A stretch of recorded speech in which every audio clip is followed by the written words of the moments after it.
Halos isumpa nga ng mga netizen si Bea Alonso. Sa ngayon ay balibalita na hindi na nga matutuloy ang kasal ng dalawa. Well, marami nga ang nanghihinayang dahil good catch na nga raw si Dominic Roque para kay Bea. Pero ano nga daw ba ang nangyari? At tila ang kasal ay hindi na matutuloy.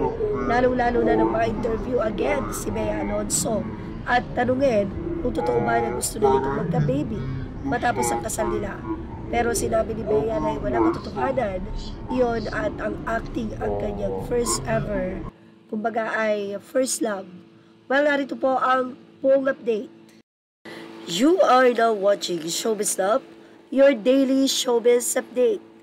Iba't iba nga ngayon ang naging reaksyon ng mga netizen mula sa naging artikulo ng balita.net.ph. Sa kanilang Facebook page ay nagkaroon nga ng iba't ibang reaksyon ng mga netizen hinggil sa di umano ay hindi na matutuloy na kasalan nila Dominic Roque at Bea Alonso.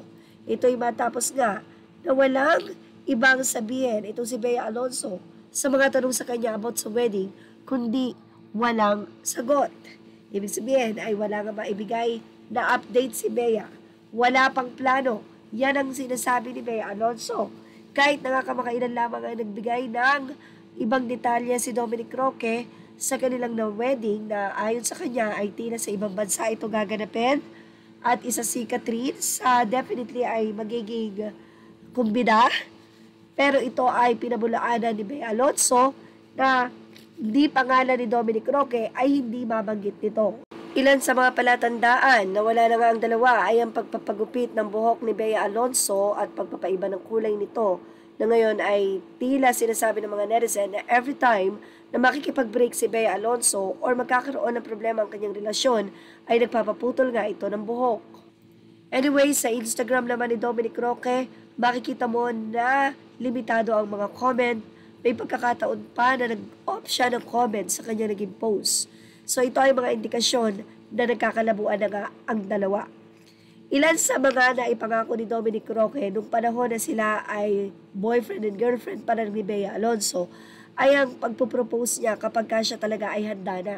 Ibig sabihin yung kaya niya nang buhayin si Bea Alonso, 10 ng kanya magiging pamilya kahit na nga hindi pa magtrabaho si Bea Alonso. The fact na sinabi ito ni Dominic Roque, ibig sabihin ay may sapat na siyang pinagkakitaan para hingin ang kamay ng dalaga at maging pamilya. Pero ang problema ay mukhang hindi ito sinang-ayunan ni Bea Alonso.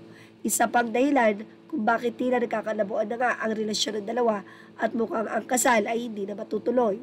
Mayroon namang kuno-kuno na dahil daw sa prenup na hinihiling ni Bea Alonso na tila isa ito sa pang-insulto sa katauhan ni Dominic at ng pamilya dahil mukhang hindi naman pera ang mga ito. Ilang mga netizen naman ang nagsabi na good catch na itong si Dominic Roque.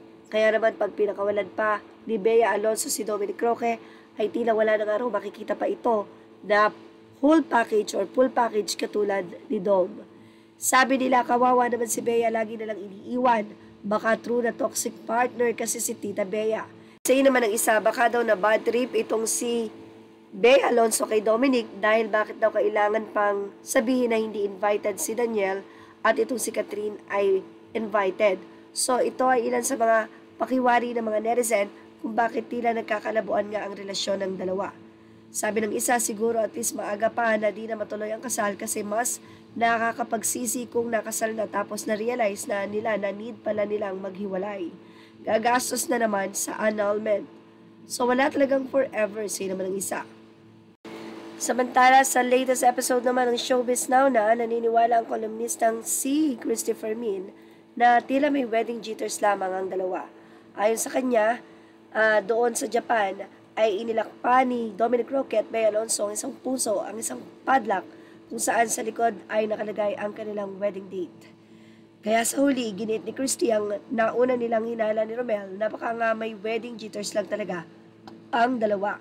Well, ano ang masasay niyo about dito? Ilagay na ang inyong opinion sa ating comment section. Images are all credit to the rightful owners and thank you for watching Showbiz Now.